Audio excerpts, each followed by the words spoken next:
so we haven't had a guest in a while, so we used to have intros down like a T, but it was on Zoom cams. But we have Benji here with us today. I know your last name begins with a D, but I never get it right. No, not even a D, bro. You're way off. All right, go for Begins with a W. Oh, that's fucking... Williams. No, not even. Oh, Weeratunge. That was it. Yeah. It's from you Thailand. You don't look like a Weeratunge. No? No. What does a Weeratunge look like? I don't know. Yeah. So, like Wow. you, I suppose. There you go. We met back in 2019. Yeah, man. Me working at Zone Fitness. Is it 2019? Yeah, before lockdown.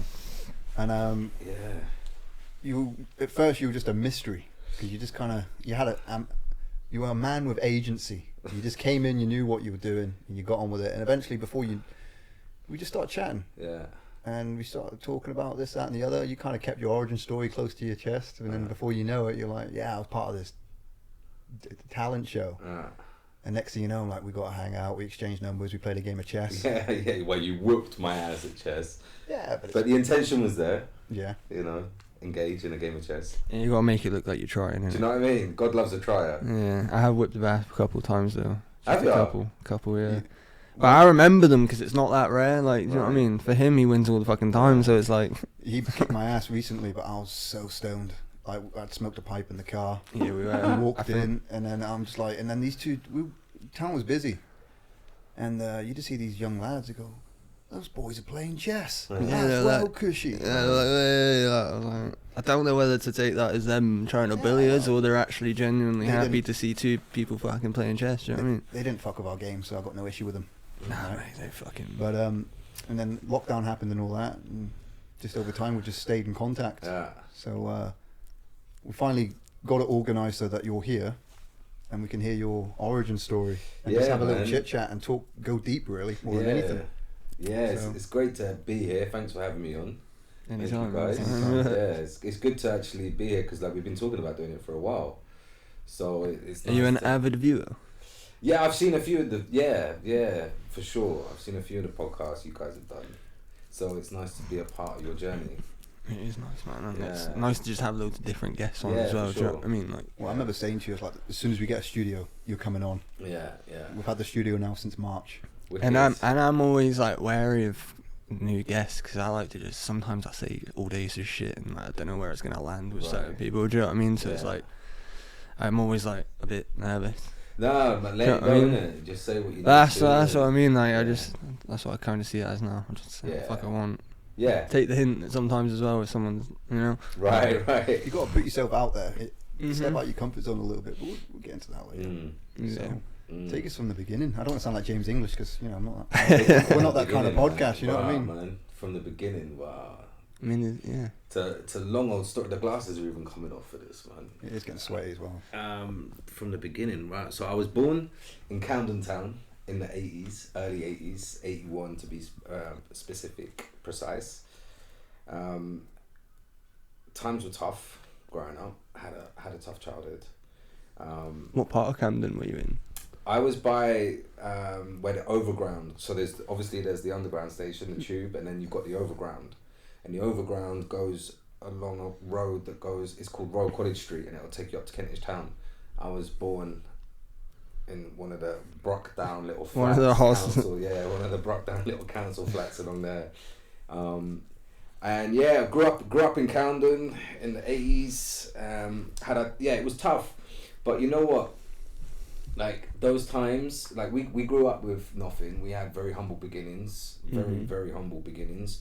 But from like day dot, like when you're born into an environment or an atmosphere where you don't have anything or much, right? You think it's normal, and then when you go to nursery, when you go to primary school, you make friends and you get invited over for dinner or whatever to other people's houses. And You've you're got those like, "Rah, man." buffets and Do shit. you know what I'm saying? Like With the pe- cocktail, people yeah. have salads Yeah. as a little side on the table as well as a main course, and then they have dessert as well. Like we were lucky to get scraps from the Stacks chip of shop. fucking pizzas. Like, Yeah, and it's like wow, like you know. So I started to see from a very young age that a lot of other people had a lot more than what I did.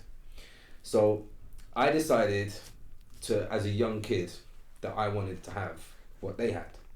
So I went out and like from a very, very young age and started robbing and like we'll go to Tesco's or Sainsbury's to be precise, and I would just fill up a rucksack full of food that I wanted. Why Sainsbury's more do you know what I mean? pricey as shit? I would have gone for Waitrose, but they weren't established then.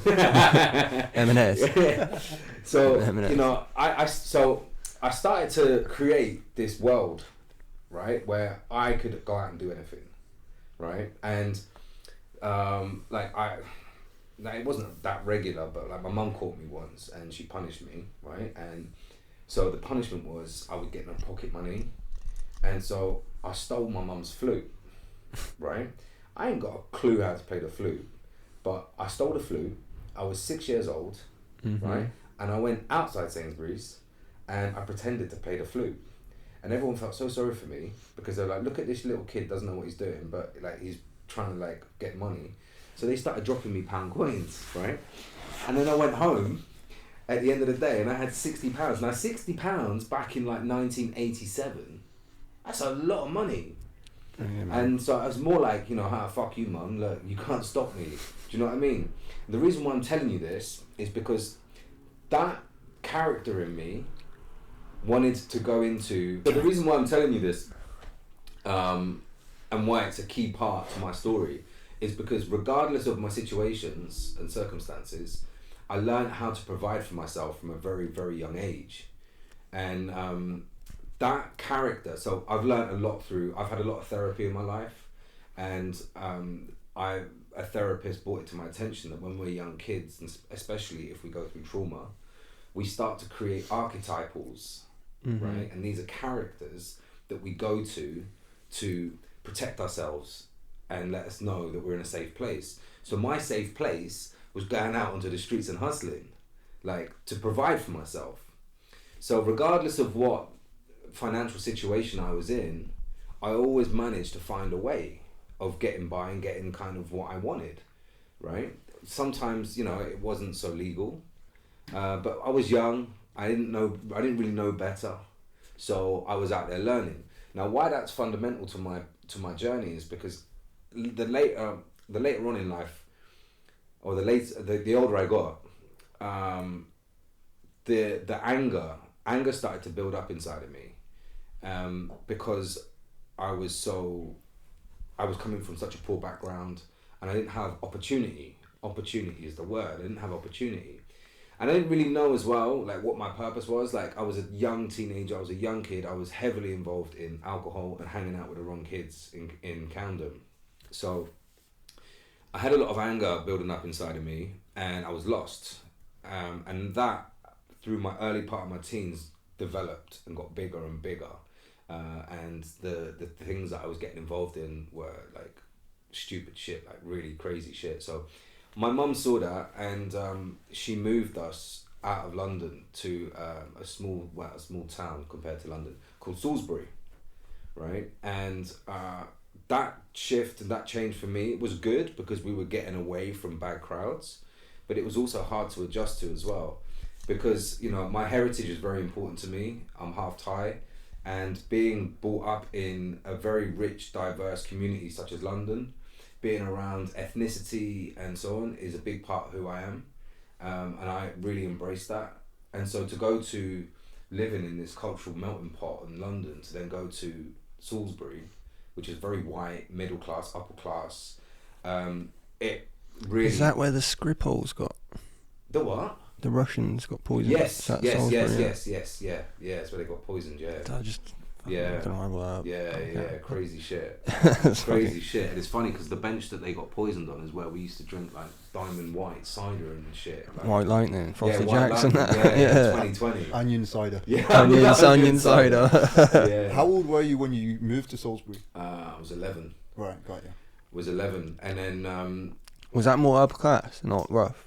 that was like upper class, but like the school I went to was just a normal, like comprehensive. school, you know. But the change was it was a big change, and then I found it very hard to make friends at school. I was always kind of like the odd kid, and I always kept myself to myself. Yeah. And that started to really isolate me from the social groups of school. But that, in a way, like, I looked at it all as, like, from now, as a man at 41 years old, I look at it as like my training ground. And it taught me invaluable tools of how to survive through some of the other shit I went through. So a couple of years into being in Salisbury, and it's like headline news in the UK that the kids we were hanging around with in London got sent to prison for life for murdering a school teacher outside the gates of the school. He tried to break up a fight. And what year was this? God, that's a question. Was that in Camden? No, it was Maida Vale. It hit all the major headline news. That's why I asked, because yeah. Obviously I was born in '92, so I remember as a child there was a story, but if it was the late '90s or... It would have been around like mid '90s. Fucking hell, you remember like being like 2 months old? Nah. I was just going to say, it was like mid '90s, and it was like, yeah, as I said, it was like headline news, and you know, no, I'm good, thanks. And it was just like a confirmation that, like, my mum was always doing the right thing. She was always doing the right thing for us, you know. But it kind of hit home. It was like, right, that was the kid I used to go to karate with in London. I used to go to his flat with all his brothers. They're all Filipinos. He got sentenced to life, and his brothers did as well, because they all took part in it. And that's the gang I was in. So anyway, I was getting lost in Salisbury. I didn't really have a purpose. I was robbing cars, stealing motorbikes, and this is all at like the age of 14. I was getting suspended for fighting, just going to school, like in the lunchtime, going for buckets in the woods, like, you know, bongs and all of that shit, going back, like, fucking completely. See, alright, this is a question I've always wanted to ask my brother, right, because I'm kind of getting the same sort of vibe.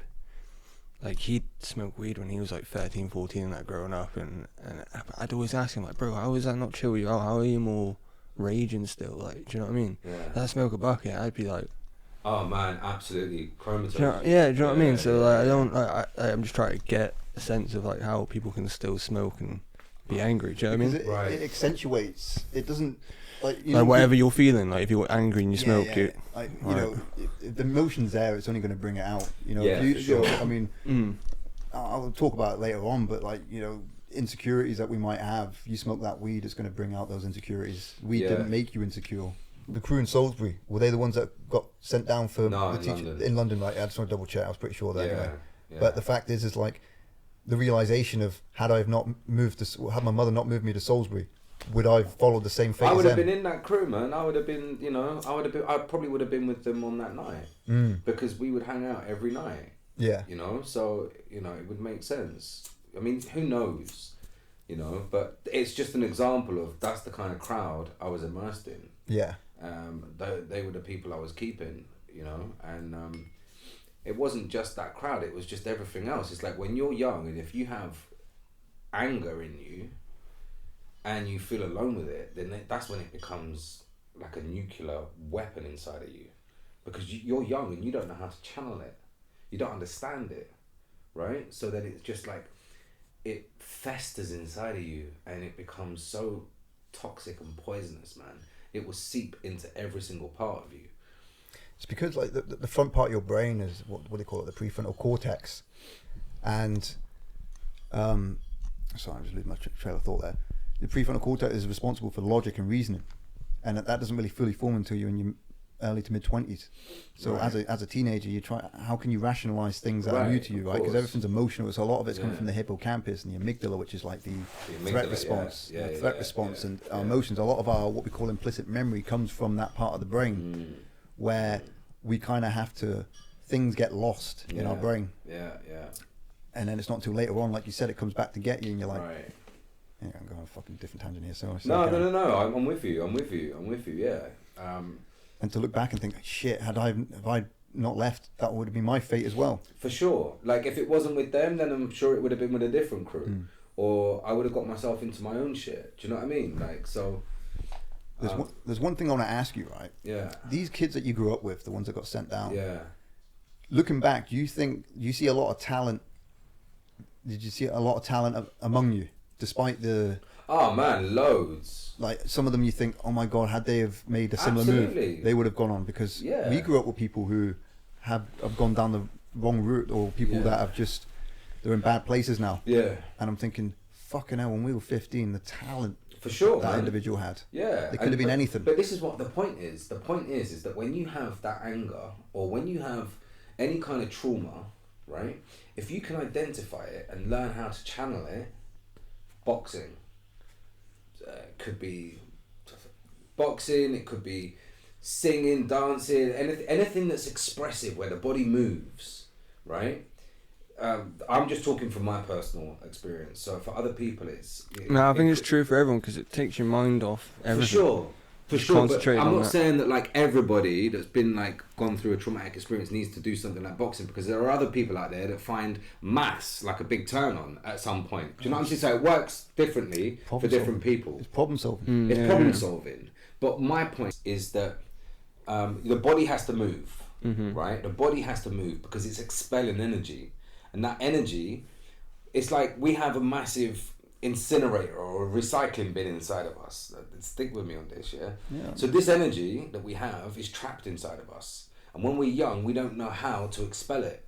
So we turn to crime, we turn to drugs, we turn to alcohol, because it's all escapisms, right? But if we can realign that energy and learn how to transmit it through something such as boxing, swimming, dancing, singing, or something that's expressive, then it allows this incinerator to understand what that energy is and starts to realign it so that it has a purpose, right? And this is the wonderful thing, is that energy is always going to be there, so that your opportunities are limitless, because you've always got that madness inside of you, that rage inside of you, you know, and it never goes away. From my experience, I'm 41 years old, and that rage as a young kid is still in me. But what I've learned to do over the years is how to find peace with it. And now I use that anger and that trauma inside of me to my advantage, because I've understood the process of how to channel it, right? So it goes on to when I was 14 and I was at school, I was a loner, and angry at the world. I never had a relationship with my dad, broken home, and I got expelled from school for fighting, and my mum had enough of me, right? And she's like, right, I don't know what else to do with you at this point. Like, we were talking about like me going into a foster home, and when I was younger, when I was living in London, what I used to do, because I used to have these massive raging fits, right? Like ADHD style fits of anger. What I used to do was I used to close the door and I used to put on Michael Jackson, right? And like, it was the album Thriller and Bad, and I would just run around the room like punching the air and just screaming and kicking and just going fucking nuts. And she remembered that, and she was like, look, your punishment, right, is you're either grounded for 2 months or there's a dance course in Swindon, right? She'd done some research and she was like, I'm going to send you on this dance course. They only play Thriller, Michael Jackson. You'll be sick. What's that? They only play Michael Jackson Thriller. They only play... Oh, no. And so she was like, she just remembered that those fits and that like, my crying little boy in me would express himself through that way. So she was like, look, the last thing, I don't know what else to do with you. So she put me on a dance course. So the option, the ultimatum was grounded or dance course. So I was like, do you know what? I'm in Salisbury. It's a 2-hour train ride to Swindon, because you have to stop at Bath and then change at Bath and then da-da-da-da-da. And I was like, cool, man. I was 14 years old, little adventure, a dance course. I didn't really take it seriously. I was like, whatever, I don't give a fuck. So I started the dance course, right? I remember this crystal clear like it was yesterday. And I walked into that studio like a broken little kid. And I pushed the door open and I walked into the studio. First thing is, I saw a studio full of girls. I was the only guy there. I was like, boom, I'm in. I'm already loving this. And then this big black dude walked in. He was the teacher, right? That's what I just And it was a course called RJC, which stands for Reggae, Jazz and Contemporary. And he was like this big alpha male. Now, I've never had an alpha male in my life with no dad present, you know. I was off the rails, and he came in as this perfect role model, as an alpha male. And we would dance, like he would teach us like hip hop routines and stuff like that. And I swear, man, like I walked out that studio the same day I walked in, a completely changed person. Like everything had meaning, everything had a purpose. And it was like I found the Willy Wonka golden ticket to get myself out of the shit pit that I was in. And I found that the way, this is going to be my way out. This is me now. You know, I don't have to rely on no one. I don't have to beg, borrow and steal. Just get my schooling done. And then as soon as I'm 16, I'm bouncing and I'm going to go and do a dance course. So I finished school with good grades because I needed the good grades to get into the dance college at Swindon for 2 years. It was a foundation course. I moved in to this place in Swindon. It was brought down. It was horrible, but whatever. And done a 2-year foundation course there. When I was 18, I took that, like, that was it. Like, that was my savior. Well, like, you know, dancing was my savior. So like my teacher said to me, look, man, you're a street kid. You've got really unique style, but you have no technique, because I'd never done any ballet. So they were like, you've got to go and like learn the basics of ballet so you can mix it in with your hip hop. So they said to me, go and try out for the Central School of Ballet. Like the Central School of Ballet is kind of the Royal Ballet, right? There's 3 main big schools in the UK. It's the Royal Ballet, English National Ballet, and the Central School of Ballet.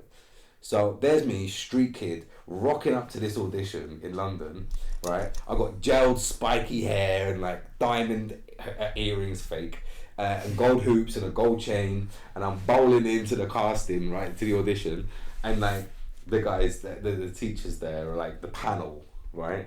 They're like, you, and they're pointing to me like, take all of this riffraff off. This is a ballet school, you know, put your unitard on. Like unitard is a leotard, basically, but for a man. So anyway, I got into the school. I got a scholarship, and I moved back to London, right? So I'm 18. I'm living back in London now, and then for the first year, I worked at a bar to pay for my food and rent and stuff. And I was at the ballet school. We would train from 7 in the morning until 7 in the evening, and then I would work at the bar from 8 in the evening until 1 in the morning. Right? Now when you're 18, you can kind of pull that shit, but like it was just so intense, all the training, that I got sick towards the end of my first year, and I was like, I'm gonna have to pull out because I can't continue to work like this. So one of the teachers from the school, she was like, look, you know, we're doing there's like an open what was it? It was like an open day of where all the ballet schools and all that come together, and you bring a pupil along, right? And they want that pupil to kind of represent the school. So they wanted me to go because I was like this, you know, I was like this street kid, and they were like, look what we've taken under our wing. Do you know what I mean? It was more like a little poor me kind of kid, you know? Yeah, maybe it's too strong a term, but like almost like a poverty safari. Yeah, absolutely. It was a poor me story. Yeah, they were trying to, you know. So anyway, I relished in those moments because, you know, that brings out the character that I built as a young kid, you know, trying to hustle. So I was like, I wonder what I can hustle here. Like, you know, let's see what's going on. So I go up on stage and I tell my story, right? And nothing comes of it. And anyway, I went back to Salisbury in the summer where my mum lived, and I got a job working in a furniture warehouse place, like lifting off all this furniture off trucks and putting it back on. And then I managed to save DFS. Huh? DFS. No, it wasn't. It was William Sheppy. I even remember the name. You know? Nice. Yeah. I was just thinking adverts are flashing through my brain just Here's then. the thing, right? You're an agreeable individual anyway, so quite naturally, I'm sure you would have sold the fuck out of that furniture. No, I wasn't selling it, man. Unfortunately, I was lifting it and loading it. You don't need charisma for that. Yeah. Morning. Yeah. But I managed to save some money, and I just went on a trip to Spain by myself. I always wanted to go to Spain. I was 18. I just went off knowing that I was coming back, and I wouldn't have my place at the school anymore, because although I got the scholarship, I wouldn't be able to afford rent and like clothes and da-da-da. So I come back, my mum meets me from the airport, And she was like, I've got some news to tell you. And I was like, what? She was like, so you know that open day you went to, your story got into the Guardian newspaper and they did an article about you. And they're going to send a photographer in to take a picture so that it marries up with the writing, the article. So they came into the college and they took a picture of me. The Central School of Ballet contacted me saying that this person who wants to remain anonymous had read my story and gave me £15,000 so that I could finish my course. I wouldn't have to work and I could solely devote my time to dance, right? And that was just like a blessing, man, you know, because I couldn't continue to work in the bar as well as give 100% to my career as a dancer. So just out of nowhere, I get this money. Oh, you didn't have to pay it back? Don't have to pay it back, no. Turns out that this person had just sold their company in LA and he was flying back from LA on a private plane, and they, you know, you get given free newspapers on planes and that. He read the article, was really touched by my story, and it still remains anonymous to this day. And yeah, put 15 grand in my pocket, which covered rent for 2 years, travel, food, all of the stuff we needed for college, and allowed me to finish my training. So I finished my training, and everyone at the college, at the Ballet School, said to me, this kid's not gonna last like another. How old were you at this point? It's 19 now. So what, 90? Yeah, it was 1998, 1999. You definitely bought a PS1 with that money. You did, didn't you? Nah, Bro, I had one. I had one. You got a Dreamcast. You got a dream. No, man, I had a PS1. I remember it. I had a PS1. And I even had Grand Theft. Yeah, no, not Grand Theft. Gran Turismo. Yeah, I like that. I remember that because I broke my leg whilst I was dancing, and I just remember lying on my back playing Gran Turismo on my PS1. So yeah, I finished my but I just wanted to say that like everyone at that ballet school hated on me because I was the underdog. I was the street kid. You always do hate the underdog, don't you? Always. But that's what gives us that impulse to just like show everyone, you know. It's funny, isn't it, how from a young age, I don't want to go on too much of a tangent here, but from a young age we're kind of like peer pressured into not rising up. You know what I mean? Like you never want to be the kid that asks a question amongst the group. You know, it's like. Yeah, when the teacher asks you to read, you're like, yeah, but even like, where does it come from? Like, there'll be very few times in a school where I'll be inspired by something one of the teachers was saying. More often than not, it was a substitute teacher. You know what I mean? The ones that just fucking love it. Right, exactly. It's when they're not going on the subject you're supposed to be learning about. They just go on there. It's not even that. Sometimes they could go on that subject, but they articulate in a way that's so inspiring. And the way they speak. They come at a different angle, right? Do you know why it is? Well, okay, go on.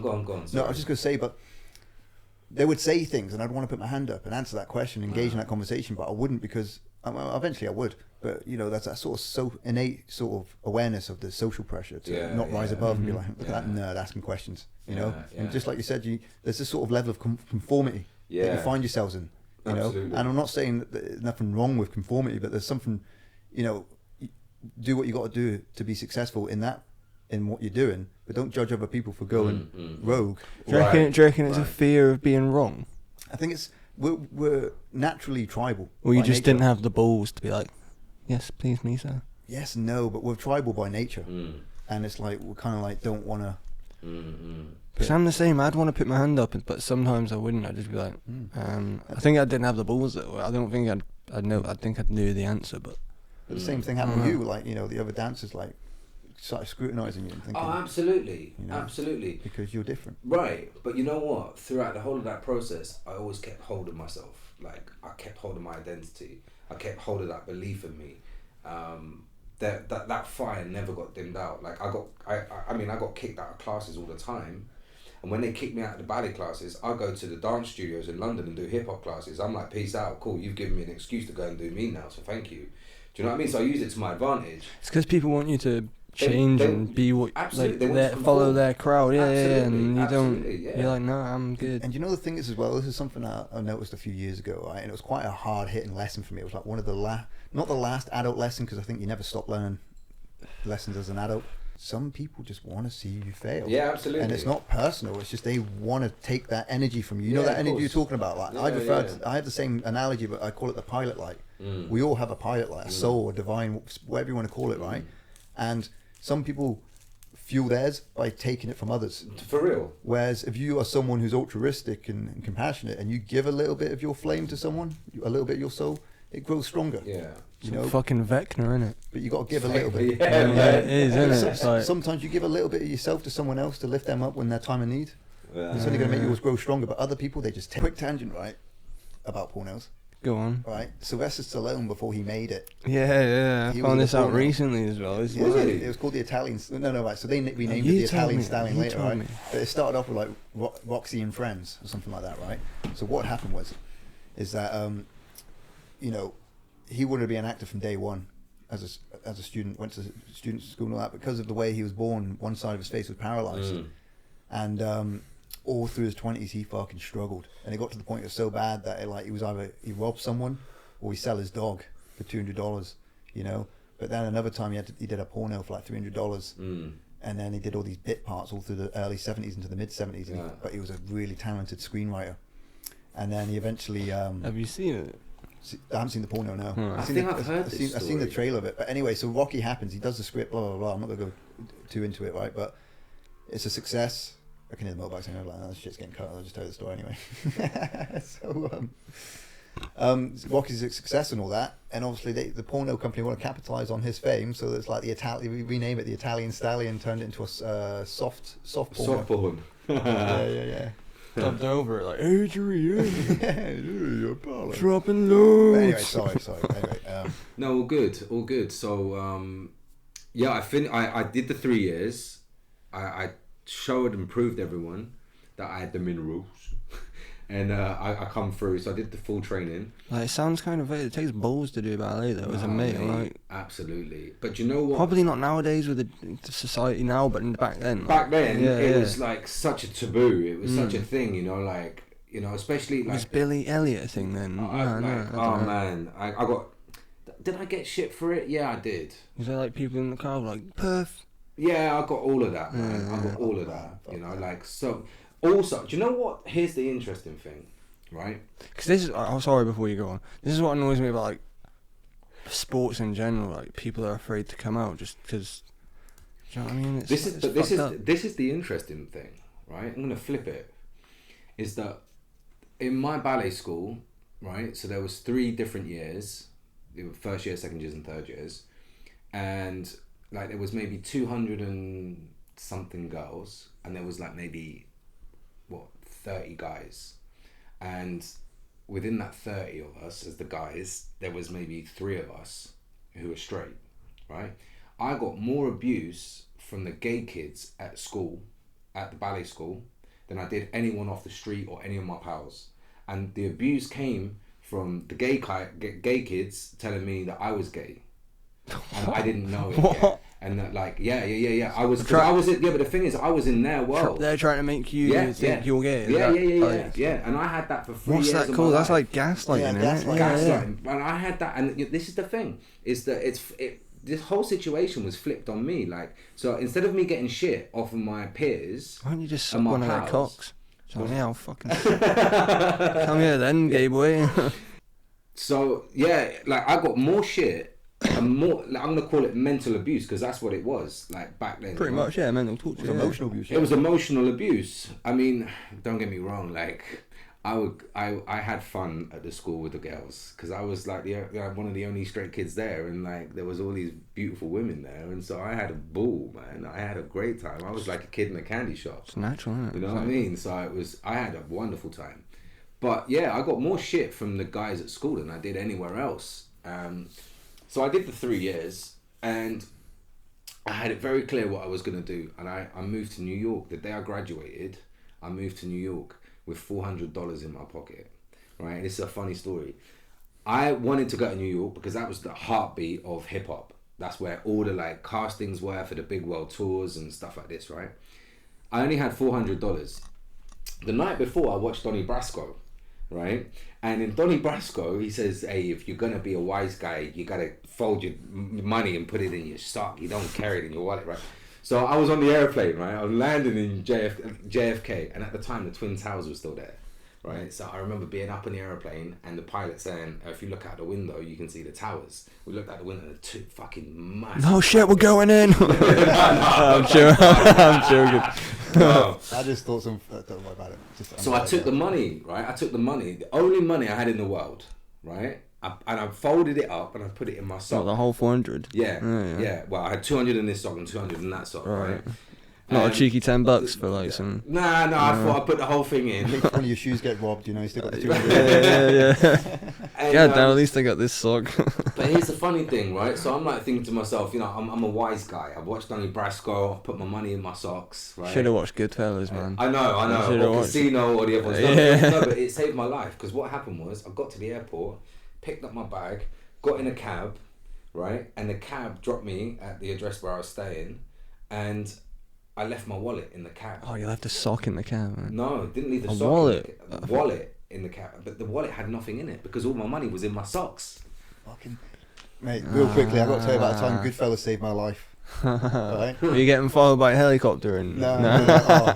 You not heard the story. You're gonna love this story, Sean, right? So this is how Goodfellas saved my life. So I went to go see our mate Clarky back in, this is about 2015. He was staying at his mum's, and he was in Dainsome. Dainsom's a really rough area of our hometown. And not the roughest, but it can be. It can be pretty, you know, nighttime, you know what I mean?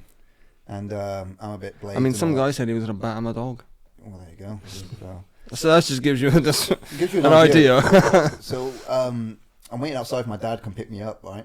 And I'm a bit stoned and all that. When was this? 2015? Yeah, about 2015, yeah. Right, and my dad's on the wrong side of the estate. He's like, you fucking to the blah, blah, blah. So I was like, no, I mean this because it's one of those estates where like one road could be the other side of the estate or whatever. So he's got to come get me. And out of nowhere, I hear this voice going, "Oi!" I look over. I was like, "Oh, for fuck's sake, it's going to be one of these, isn't it?" I try and walk to the other side of the estate, and I go, "Oi!" Like, this is a situation now, so I'm just going to stay put, see what he wants, use a bit of reasoning with him. Puff your chest out. And we start making small talk. I keep him chill and all that. He's a bit like, he must be on something, man. He ain't right. He's looking for some shit. But I managed to keep things cool, and I talking about weed and all that. He's like, "Oh yeah, I'm smoking some weed. My mate's just down there. You want? Let me." And he just points to this fucking dark tunnel, right? He's like, "Right over here, right?" And a week before, I'd seen Goodfellas for the first time, right? When is it not Paulie? Which one? The one that newer place. Rob De Niro, like, what's his name? I can't remember. Yeah, but, this is why we've got. Yeah. Shall I search We'll it? do it later. Right? But he plays the main. Fucking search it up, man. I've got to tell you. He's right? the boss, man. You look it up, and I'll tell the rest of the story, right? So, basically, the cameras can't see it anyway. So basically, there's a scene where Henry Hill's wife has to. I know the other character's name. So Karen has to go check something out, and Robert De Niro's like, "No, over there," and she looks in. This is when De Niro's character's whacking people, like Jimmy Conway. Jimmy, that's it, Jimmy. Jimmy's doing that over there, and she looks over, and it's like when everyone's getting whacked and all that, and she can just see two silhouettes, and she just fucking freaks out, and she gets in the car, she's like, "I gotta go, Jimmy, gotta go," goes back over to Henry and all that, and she's just crying. That fucking scene popped into my head when he's like, "Go to that little dark tunnel over there," and I'm like, "I gotta go, Jimmy." My dad pulled up. I was like, "I'll see you later, Jimmy." Hey guys. So, anyway, trim that down. But basically, the point of the story is, Goodfellas saved my life the way Donnie Brasco saved your life. Right. Sorry about that. That's all. No, all good. I haven't told that story before, so I'm like, "Fucking hell, this is a deep memory." It's good that it comes up, man. Yeah, so I got to New York, and I was like in like the place that I'd always fantasized about being, you know, like the Big Apple, and like it's where dreams are made, and you can go and like, if you can make it in New York, you can make it anywhere. And I had like fucking big balls back then. Like I wasn't afraid of nothing, you know. I was 21 years old. Like my heart was like this, my balls were even bigger, and I just was like fucking ready for the world, man. So I was training every day at Broadway Dance Center. It's where all like the dancers go when you're off jobs. You go and like give classes, and there's like real hub and a community there. And yeah, I was there for maybe like 3 months because my visa would only allow 3 months. And I was just training and around like-minded people for the first time in a long time, many years. And we were going to underground parties, and like was just going there as a dancer, freestyling with other dancers and that. And well, I was in my element. I got picked up by a guy walking through Greenwich Village to do some modelling, so I was doing some modelling out there as well. But then I was doing a lot of castings, but I wouldn't get like, so in castings, right, there's like 500 guys that would turn up, right, and you go through a selection stage where they start to whittle you down, and they're looking for 5 guys, and I would always get down to like the last 10, and then in that moment they say, right, who's got a visa, who can stay, and obviously like I didn't have a visa, so I would always lose the job, and that happened on a number of occasions.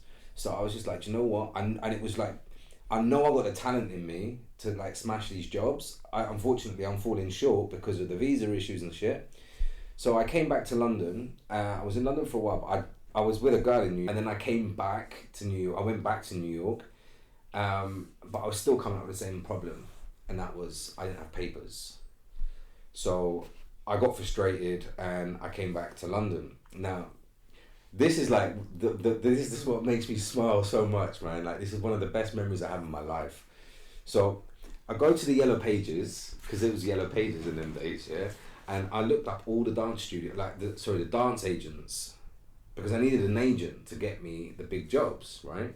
So I looked through Yellow Pages, and I found like a number of agencies, and I called them up, and I was like, "Yo, so when is your casting? How does it work? I want to be on your books." And they were like, "Yeah, we do a casting once a year, and it's coming up next year." And I'm like, "Yeah, but that's next year. So like, you need to know about me." I was just like dying to fucking dance, you know? So I found their address, and I just rock up, right? I had a pair of these suede, no, they weren't suede, they were corduroy, brown corduroy, baggy trousers. I had a massive hoodie, red hoodie, and a black body warmer with a flat cap. Right, and I just knocked on these doors with these agencies, and they're like, "Who are you?" And I'm like, "Benji, and you need to know about me." Benji, bitch. Yeah, right. And that's literally what I did. Yeah. Literally, because I had a little stereo, right, and I would put on some music. So anyway, we're going to the agency, and they're like, "Okay, look, whilst you're here, you might as well tell us about you." So I was like, "So I done this, and rah rah rah rah rah. Come from New York, rah rah rah." You're like fucking just giving it the big one. And they were like, "All right, cool. So if you've got talent, then let's like freestyle for us." I was like, "Yeah, man, definitely." So the song at the time was Nelly Is Getting Hot in Here. Okay, right? yeah, it's mine. So I had a CD player, you know, like, because that's what it was back then. It was CD players, right? And I had like a folder of all the different albums, and you pull out the one and you put it in a CD player in the middle of an office in London, and I just started freestyling, and the agents were like, "Okay, you've got something for sure. So what we're gonna do, we're gonna send you out on like a number of castings. And depending on how you do with the castings, we'll either keep you on the books, or you know, it'll be see you later if you don't do well." And they gave me 3 castings. So I did the 3 castings and smashed all of them, got accepted on all of the jobs, and then my first ever fucking music video was for Delta Goodrem. And then it went on to and then it was a Treebor Mints commercial, and then it was a Pepsi commercial, and then like the big dancing jobs started to come in. And then in London back in them days, you can have as many agents as you want. So I just did the same. It was like copy and paste, like go and knock on doors and like and then the ball really started to move for me, and I was like dancing in all these jobs, and I started to do world tours with Kylie Minogue, and then the Black Eyed Peas. I worked a lot with George Michael, and then obviously like all the other names like that were big in them days. Maybe not as big, but like so, Girls Sugar Aloud, Babes. Blue. You know what the best artist is who I work for? Peter Andre. Right. He seems like a nice guy. He's a nice though. guy. Yeah, He that's what works I'm for the saying. big names, and they're all stush and bougie. Whereas Peter Andre always made sure we had what we needed. He'd come in, check in on us, make sure we got food, make sure we got this, that, you know. Whereas the other ones, because they're such a big like machine, you know, it was very much like they're over there and the dancers are over here. Seem like robots. Do you know what I mean? So that like Goes back to that conformity again, doesn't yeah, it? yeah, absolutely. So just like I just want to rewind a little bit, and like back in the days of like when I was doing all the castings, I had a friend and she came over, and she was at the same stage as me. As like we have all these goals and aspirations, so we wrote down a list of all the things we wanted to do within 5 years. Mine was to do world tours, to do music videos, to do Top of the Pops, because that was like a childhood dream of mine, and also speak Spanish. To be on Savouring Podcast. And Beyonce podcast, okay. obviously, man, obviously. So I'd written this list of all these goals, and I'd smashed every one of them apart from learning how to speak Spanish. You're on top of the pops, yeah. Yeah, nice. I was doing that like on a regular every Friday, man, every Friday, and then it was T4 after, CDUK after. T4, like, fucking hell, man. Did you make it on the Big Breakfast Show? No, that was cut. That was cut. There wasn't a Big Breakfast Show back then. Well, Ant and Dec's fucking morning. We did Ant and Dec, we did Ant and Dec. Eat My Goal and that, yeah. They had a game show. Eat My Goal. And I did it with Blue. Blue, man. Fucking hell. So yeah, I was like, I'd done everything that I wanted to do. And then something fucked up happened within my family, and shit went a bit south. I then just randomly took a year out and went to Copenhagen and lived in Copenhagen for a year. I came back after a year, and I had to get back into the dance game because whilst I was in Copenhagen, I was teaching, but I was also working on a business plan with someone I'd met out there to create like an artsy kind of coffee shop thing. Anyway, so I hadn't really been like on top of my fitness and my training. So I get a job back in London, just working in a coffee shop to make ends meet. And here's a coffee shop idea, right? I fucking bring it up all the time, but I'm gonna bring it up to you now because you're like in the business. I think, I don't know. But like a Star Wars themed coffee shop called Java the Hutt. But at night time it serves liquor. And it's like stand up comedy and shit, like just. That's a dope and then have like a idea. Band that plays like fucking Cantina tunes. That's really irritating after like 10 minutes. Not the same fucking song, just like So that was our last song. relaxing. Song. Just mix that in, but like relaxing Cantina, not just the same fucking. You can't just have that, but like. That's a good idea, man. Yeah, You yeah. should hold on to that. All right, Pat. And yeah, no, I cut that bit. I just wanted to run that. Yeah, by, that's good. cool. Cut that cough as well. That's was cool. mean. All So good. this coffee idea hit me. So yeah. I was just working at a coffee shop back in London, right? But the big idea was to create, like in Copenhagen, we were gonna create like this big. What was it? It's like an open stage, open mic kind of place where it offers a platform for young talent, aspiring Bohemian. talent. Yeah, very bohemian, but it was also to kind of like give up and coming talent a place where they could be seen. Mm-hmm. And it was being picked up by investors, and it was like about to happen. We'd found an old theatre that had been shut for years, and we were starting to get the financial backing, but something happened, and I had to, I left the whole thing in Copenhagen. I didn't want to be a part of it. It was my idea. It felt like, obviously, when other people come on board, your idea slowly starts to become something else, and I wasn't really there. Like, it just, it had lost my soul. I think the problem is as well is that, like, you're very industrious. You're thinking, and you're able to think big, but the problem is that there's, in one hand there's expectation, and in the other hand there's reality, and sometimes the reality and expectation don't gel together. Right. And it's really interesting that you pick up on that, because if I'm to be really honest with you, at the time I was 26, and the idea, we were talking about millions that were being put on top of the table for the investors and for the whole thing to go ahead, right? And we were going to get Justin Timberlake to come and open for us and stuff like that. It was all going ahead. And you know what happened? I bottled it. I think the idea became so big that it overwhelmed me. And also as well, like, as I said, my idea of what it was had become something that it wasn't. It had become my idea had become monetized. And my whole purpose of this place was about giving to young talent. And it also suddenly became about like extorting artists, not supporting artists. And when it became about that, I was like, I'm out. I don't want to be a part of this because it goes against the grain of what I do.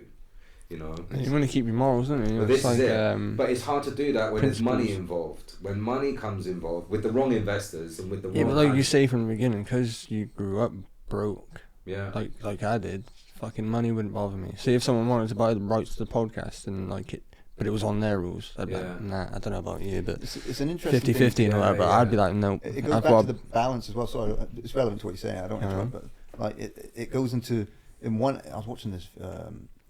This guy was explaining it. It was quite interesting. He talks about there's moral duty in one regard, and then there's servitude, and it's like you always stick to your moral duty, even if it's still gestating. But like with every decision that we make that's big like that, it kind of reaffirms our moral duty. Yeah. And it's like, because every time my gut instinct always looks towards that direction that could possibly be servitude. It's like, well, no, stay away from that, because that's how you get lost. That's how you wake up.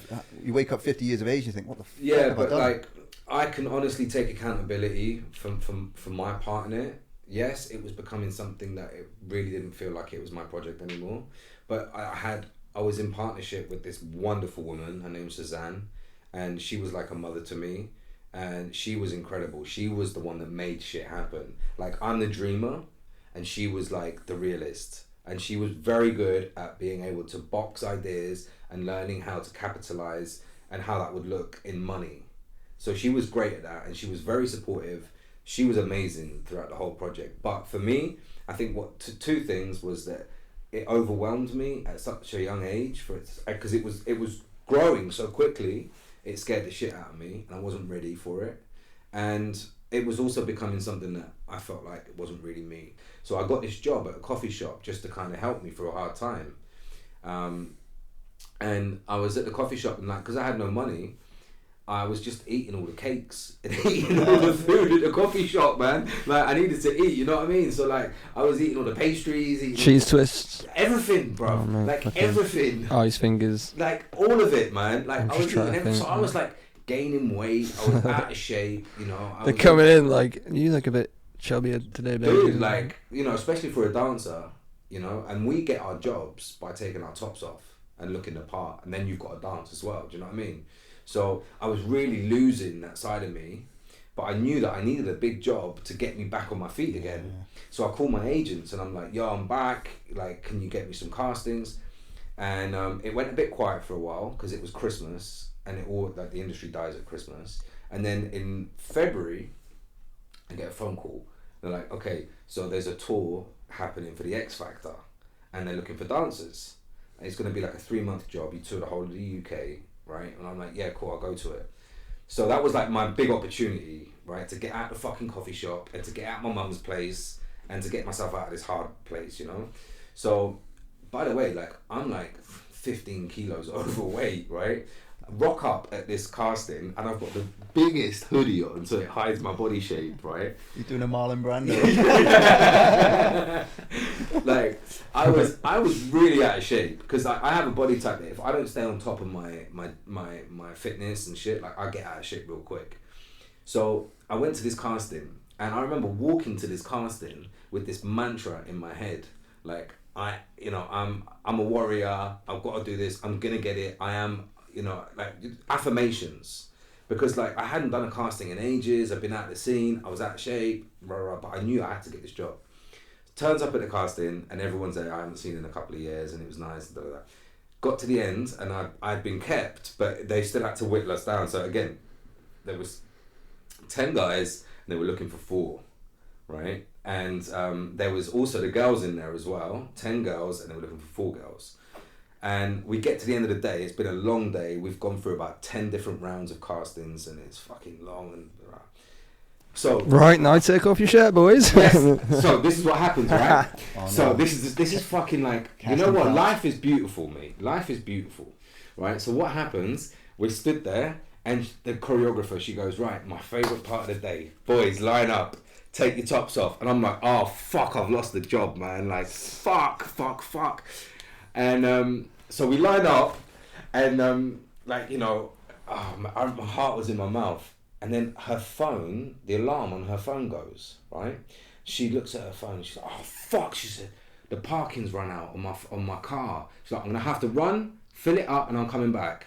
So she ran out, right? There's me doing 100 press-ups. Not that like my body type was gonna change in 100 press-ups, right? Like She comes back in, and she was like, guys, we're out of time in the studio. We don't have time to stay in the studio. So anyway, you've got the job. Everyone else, thanks for coming. No way. So I got the job without having to take my top off, right? Rehearsals start in like 2 weeks. So I had 2 weeks to shred like 15 kilos. So I was running at 6 a.m. I was like, no carbs, and landed the job. Now, this nicely ties us into kind of the TV show that I did. So on that tour was Ruth Lorenzo, a singer. So on that X Factor tour, there was JLS, Alexandra Burke, and Ruth Lorenzo, amongst others, singers. Ruth Lorenzo was a Spanish girl that did Purple Rain and kind of got quite a bit of fame off the back of that. So we ended up dating. And when we finished the tour, I went to go and stay with her. She had this lovely place in London. And I went to stay with her for a while. And she was like, look, my agent in Spain, they're looking for a guy on a TV show they have in Spain. And I was like, yeah, I don't really want to go to Spain because like I've just come back to the UK. I've just got this tour. Like I'm starting to get myself up on my feet again. So she was like, look, go to the casting. Like, what can you lose from it apart from a day? You know, just go, get a flight, in and out, boom. So I was like, look, I don't want to do it. Anyway, she wakes me up the next day. My passport is on the table. And she's like, there's a taxi outside. Go to the airport. I've got you your flight. I'm doing this for you. So I was like, do you know what? Cool, I'll do it. I flew to Madrid and I got to the airport and they picked me up, the TV company. And then I walk into the studio and they're like, speaking Spanish. And they're like, hola Benji, ¿qué tal? Preséntate, ¿quién eres? Da, da, da. And I'm like, what? Sorry, who? What? You didn't like, speak any No, nothing. I didn't speak no Spanish, right? And they say to me, what, you don't, there was someone there that did speak English, and they're like, you don't speak Spanish? I was like, no. And they were like, well, the season starts in 2 weeks' time. So let's just, look, they said, you're here for the casting. You might as well do the casting. If we like you, then we'll call you back for the season that comes after. And in that time, if you learn Spanish, then, you know, you'll come on the show. So I was like, cool, let me do my casting, and then we'll go from there. So I did the casting, and they were like, yeah, cool, it was really nice, blah, blah, blah. At this time, I only have my phone, my wallet, and I think my fags. And I go back to the airport, right? And they call me, and they're like, don't get on the plane, you got the job, you start in 2 weeks. I'm like, what? So like, I've got 2 weeks to learn how to speak Spanish. And they're like, yeah, do you want the job or not? And I was like, fuck it, man, when opportunity comes knocking like that, you got to jump at it. Did you, in your brain, did you think back to that whole Copenhagen situation and you think, you know, you turned it down then, the opportunity? No, because it was a very different opportunity. Here's why. Okay. Because this was a beast I could tame, because it was me in my element. Regardless of the language barrier, right? Like, it's coming from in me, like teaching, choreographing, like, and I can do that with my eyes closed. You know, not to sound arrogant, but that's my forte. That's me. That's my soul. And I can do that. Running a business with a coffee shop and millions being put into it is a whole different aspect. It's a different category. Do you know what I mean? So I said yes, I'll take the job on, right? Now, we filmed, we were live on TV. Each show was an hour and a half long. It was their biggest show they've ever had in Spain, or one of them, I'm not going to lie. One of the biggest shows they had in Spain. Each show was an hour and a half long, and it was 5 days a week, right? So I had to find an apartment to live in, and Ruth came out and she bought me some of my belongings, and I had to find sponsors because like you got to look fresh on a TV show, you know, like I don't really have all the clothes and all of that. So they told me as well, the producers told me that I'd have an in-ear, right? And there'd be a translator for the first like month or two, so that every time a student spoke to me in Spanish, they would translate in my ear. That never happened. That never happened. So I went live on TV and I'd have students asking me questions and I'd be choreographing because fortunately dance is a universal language, right? But the hard part was learning how to mentor them because we were teaching like early 20s, young kids that are really kind of like going through like this personal battle within themselves live on TV, and I couldn't reach into their hearts and help them. But regardless of the language barrier at the time, I found a way, and it was like the most stressful situation I think I've ever been in, because you're having to understand what each show is going to be about in Spanish, then you have to be able to supply what they need from you, and then you have to work out the Spanish, and then you have to work it into English, and then you have to do the work. Do you know what I'm saying? So it was like twice the work for me. And I was at the studio, like, we were there for like 16 hours every day, or I was anyway. And then Spain kind of just fell in love with me, thank God, because I was an English guy trying to speak Spanish instead of me holding on to my English, because, you know, and English isn't really well spoken in Spain, you know, like, it's not like if you go to places that are like Holland or Portugal, they speak a lot more English, but Spain, they don't really, not everyone is open as... I found that living in France, you know, when you speak that, or even in the early days, attempting to speak that language, it just changed the attitude. Yeah, you know, because they would be like, you know, people would be like, "Oh, be careful over in France." They're a bit racist. They turn their nose up to English, but not with me, because when I told my Scottish, that helped. Yeah. And say, "Oh, you see that Kool? Yeah, Scottish, so fuck it, they don't even know the other half." Yeah. And yeah, they just appreciate it. You know, well, some people are arseholes, but fuck them. They're just arseholes anyway. They're everywhere. Yeah. Spain and France.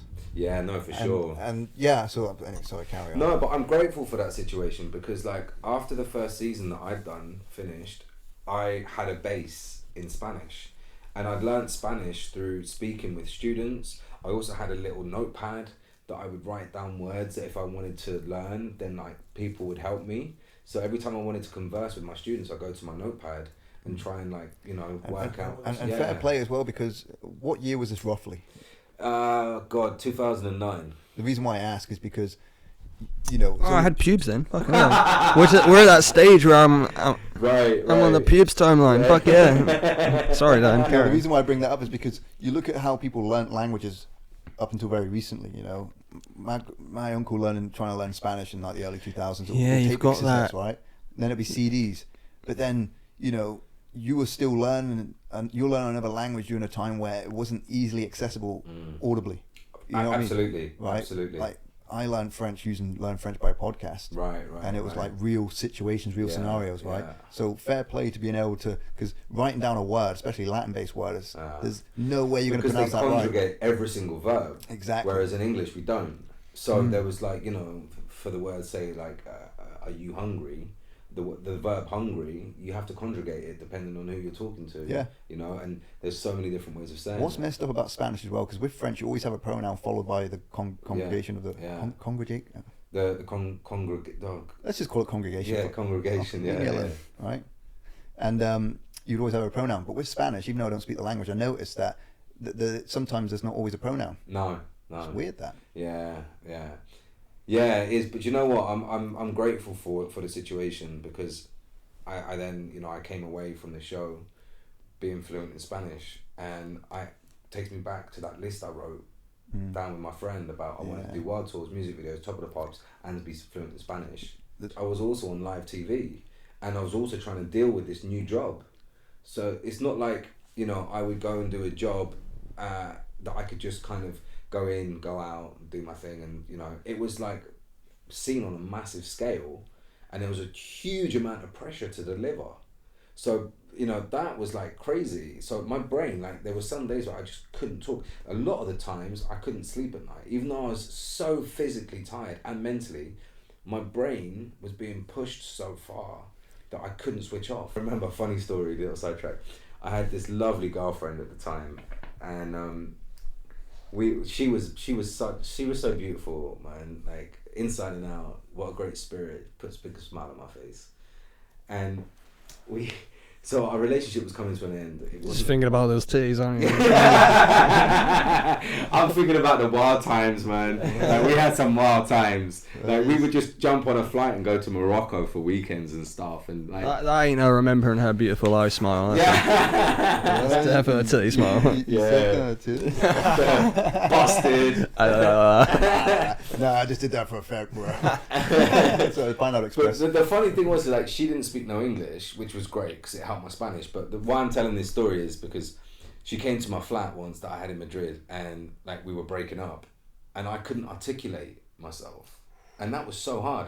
So you were breaking up with her? Huh? I was breaking up with her, yeah. And I couldn't articulate myself, and you know, I think obviously when you're breaking up with someone, you've got to be empathic, and you've got to, like, you know. You write Spanish? No, I not really, like different written language, isn't it? I can write Spanish, yeah, but at that point, it was like minimal.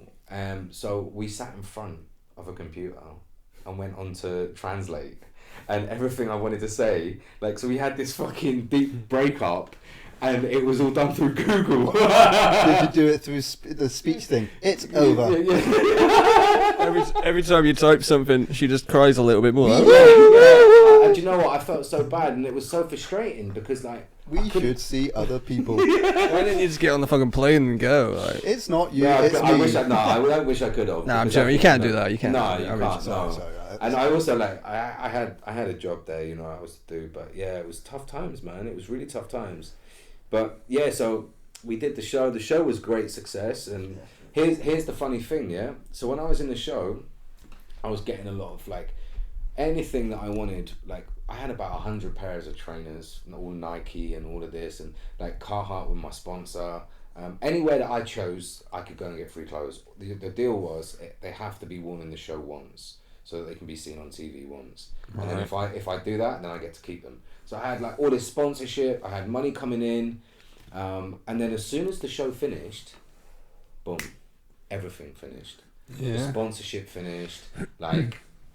All the because I was famous, I couldn't walk in the street before. Like, as soon as I was off the show, I don't give a shit. over, you know, like, done.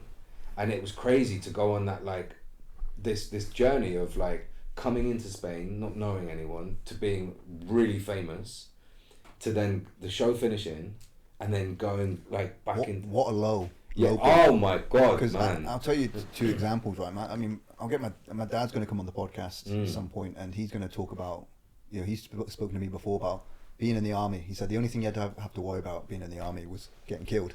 Everything else was taken care of. Yeah, for sure. So, Oh yeah. anyway, so the point I'm making is, yeah, and then I experienced, not to the same extreme that you would have experienced it, because that's a hell of a high Yeah. to come down from. But I experienced a sort of smaller version of that when I first did my working at the vacation park in 2014, Weymouth Bay, and I was pretty much full-time sports coach. So I'm doing all the activities, the archery, the biking, you name it, right? And you build up, especially some of these kids are here for like a week at a time. You get to know them on a first name basis. You get to know the parents. They look up to And you. some of them are good. Some of them are really good. Even to this day, I probably wouldn't remember their names, but their faces, I still remember the interactions. And then, but the season ends in November. And I remember, like, August time, walking through the holiday park, and you get the kids coming up going, "Hey Dan, how's it going?" You're like, "Oh, how's it going?" All right, trying to have a drink. Fuck off. No, I'm joking, that sound. But to go from that and then walking through town trying to find a job in the rain, you know, handing out my CV to, like, whoever, and I'm like, wow, what a low. Like I said, it's not to the same extreme as yours, but you can identify. Yeah, no, for sure, it was hard, man. You're put on this pedestal, you know, and then all of a sudden, like, everything stops. No one knows me, yeah. You know, everything stops. But to be honest with you, I was so exhausted from that, like, pressure that I was put under. Those years that I was in the show, it really, really took a toll on me. How many years total are we talking about? Like, 3.5, 4 years. Right, okay. And what was really sad was the first few seasons that I did in the show, they were my best, because although they were my hardest, I didn't understand the language, they were my best because I didn't understand the politics and what was going on in the show. So all I was doing was going in, teaching these young aspiring dancers and doing me, like I was just sharing my talent with people. But then when I got the language down, I started to understand all the fucking bullshit of reality TV. You know what's crazy about that is that there's a book, one of my favourite books of all time. It's called Flowers for Algernon. And Paul Sean has to listen to this again because I was going about it with him, right? Sorry. But it was written in 1966, and the premise of the story is that Charlie Gordon has an IQ of 68. He's 33, and he's basically, do you want an ashtray? Can I use this? Yeah, That's an ashtray. Yeah. He's got an IQ of 68, so I know it's not very PC to use this word, but it's used in the book. He's mentally retarded. Right. He's a retard, yeah. Yeah, it's retarded. Right. You know, he's 33 and he's handicapped, right? And he's part of this test that's been funded by the institution that's going to make him smarter, right? And it's all written in the perspective of his diary. And the diary starts off illiterate, you know, borderline illiterate. But as long as the first and last letter stay the same, your brain can still decipher it. Right. Did you know about that? The little Oxford test they do on. Okay. Most people can anyway. So you're reading it, it's illiterate, bad punctuation, but then he goes to have the surgery. He starts getting smarter, goes to night school, and he becomes smarter and smarter and smarter. And then he starts to remember things from his past, which he didn't really have, because he couldn't retain anything in his former state. And as he starts to get smart, he starts to realise that the people he works with at the bakery were actually bullying him. Right. He was being naive. He thought they were his best mates while he read his comic book and they teased him. He realises, hang on a minute, these guys are bullies. And they become intimidated by his growth and intelligence, but he's not allowed to tell anyone why he's becoming smarter or that anything's going on at all. And he starts to become more isolated because the smarter he becomes, the more he realises the corruption that's going on at the bakery that he works at, that his boss has been shorthanded by the employees, blah, blah, blah. To the point where they kick him out because he's deemed as a threat. But it's like, once I'm seeing the same arc, the same process with yourself. You know, you start off as this naive expat or foreigner, but then suddenly you get, it's like the child ego state. Yeah. You know, you don't really question the nature of your reality. You kind of you're just in awe of it. Yeah, you're in awe of it. But then you start to grow wiser to it, and you go through that adolescent period, that rebellious being. Hang on a minute, this is bullshit. Yeah. It's like David Cronenberg in They Live, the David Cronenberg film, where he puts on the shades, and he sees the world for how it really is. The billboards just say obey. David Cronenberg's The Fly. No, David Cronenberg's They Live. Alright. That's an inside joke. Because when I refer to The Fly, I always refer to it as David Cronenberg's The Fly. I would say that in Most people just be like, oh, The Fly with Jeff Goldblum. Yeah, yeah, exactly. But there was a Fly in the 50s as well, so I like to differentiate. David Cronenberg's The Fly. David Cronenberg's The Fly, 1986. That's the one. Okay. Anyway, so because I'm a bit stoned, I kind of go on a bit too much or waffle on. But the point I'm trying to make is that, you know, that's what you're seeing. It's like you start off as that kind of naive Charlie Gordon, and then you become intelligent, more intelligent. Right. And then you're like, oh no. Yeah. The bubble burst, just like in Copenhagen, just like in Spain. It's like you're almost too smart for your own good, you know? Yeah, I mean, also as well for me, like corruption is the corruption. Yeah, and I just like when you're dealing with like. What's that? Go ahead. When you're dealing with like art and passion and like especially teaching and like, I really care about that. And when you're seeing it being manipulated so much and exploited so much, I just didn't want to be a part of it. But that went hand in hand as well with my journey, because my journey up until that point has just been hustling and fucking working my ass to the grind, you know, to survive. And off the back of the show, when the show finished, I was burnt out, man. I was just so exhausted. Like, I was done. You know, from being a kid hustling to then going to ballet school to then going to New York, then doing all the jobs in London, then going to Copenhagen, coming back to London, then going to Spain. Like, it burnt me out, man. I was cooked. So a different girlfriend and I went on a trip to Formentera, which is a little island off of Ibiza, and I fell in love with Ibiza, not for the drugs and the parties, but just because of what Ibiza is actually about, and that is just, you know, scenery, beautiful beaches, and really cool people. And I met some incredible people, some of the, like people I call my family, and I had a dance school out there with a business partner. It was her school, and I came on to co-direct it, and I was teaching there, and I was there until I came back here, because I was teaching, and it just wasn't in me anymore, man. Like, you know, it's like when boxers get to their final fights, you know, they just don't want to be in that ring no more. They don't want to get punched in the face anymore, you know. And I just got to that point with me where I was like, I don't want to be this guy anymore. I've come to call it. I've experienced it in my life as well.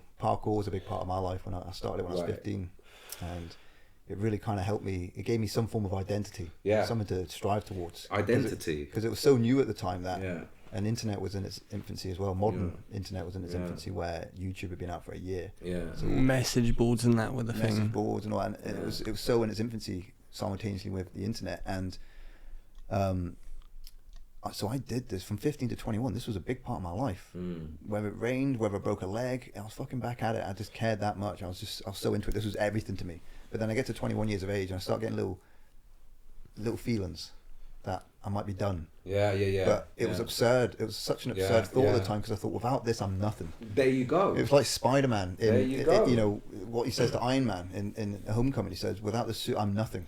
This is exactly my point, right? And that's why I was holding on to it for so long. And because I've always had this identity of who I am and what my purpose is, and that was to dance and to honor this energy. We're going back right to the beginning now of this incinerator inside of me that is just a burning furnace, and if I don't channel it, then I'm in trouble, you know. And I didn't know what the fuck to do, but I knew I had to get out of the of teaching for a while, or at least dancing for. I didn't want to dance no more.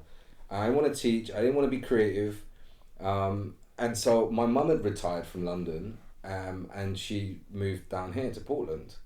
So I was just packing up my shit and moved back to London for a while, and London wasn't doing it for me. I was just like dead. So I came to visit my mum and put all my stuff into storage, and I got a job in Switzerland doing a show out there. I did the show was great, it was a lot of fun. I was there for like 8 months, and had a ball, man, had the most amazing time. But yeah, I was still at this point where I was like, I don't want to do this no more. And I was getting into trouble with myself. I came away from that, and I remember, this is a really funny story. I came down to visit my mum with the idea of just like putting all my stuff into storage, and I was going to fuck off to Thailand and just sit on a beach for a while and find myself, you know. It's cheap as fuck, isn't it? Yeah, and I was at a point where I could do it, right? So I put all my stuff into storage, and I'm in Weymouth, and what I realised is I didn't have any comfortable trainers to like just walk around, walk my dog and stuff like that in. So I just went into JD in town, bought myself like a cheap shit pair of trainers, because no one knows me here, and I can be myself here, because like it's what it's like. Yeah, it's what it's like when I moved down. So yeah, no one knows you, and you can just be you. And like, whereas before I always had to have this character and this persona about me, because I was very much a public figure and this and that. Whereas here I could just be fucking anyone. So I just bought the most raggo pair of trainers from JD. Sketches. Like, no, gotta look after them knees. Did you get some hiking sticks as well? No, right. I wasn't that far, but you know, it was like on that level. And Stone Island jacket. Yeah. Actually, that's quite expensive. Oh, yeah, that's expensive. Yeah. Puma or something. Like, yeah, Puma on the offer rail. Yeah. £10 You're jogging. describing them as a boomer now. Yeah. You washed out Iron Maiden shirt. The point is that I bought a pair. They were Adidas trainers, and I bought them for like £45 because they were in sale. And here's the thing: when I put them trainers on, You floated. I just you know what happened? I just fucking relaxed, and I was like, wow, these trainers are really comfortable. But it represented where I was at.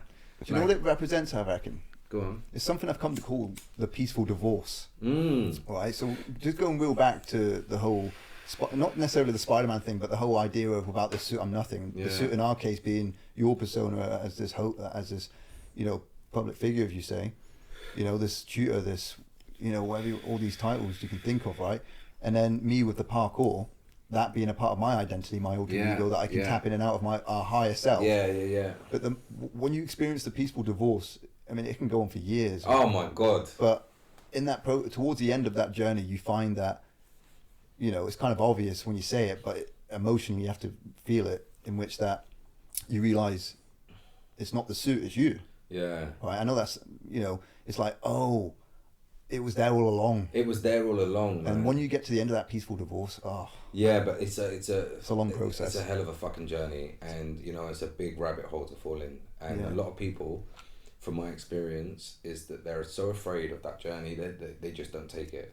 Yeah. You know, and it's the journey into the self.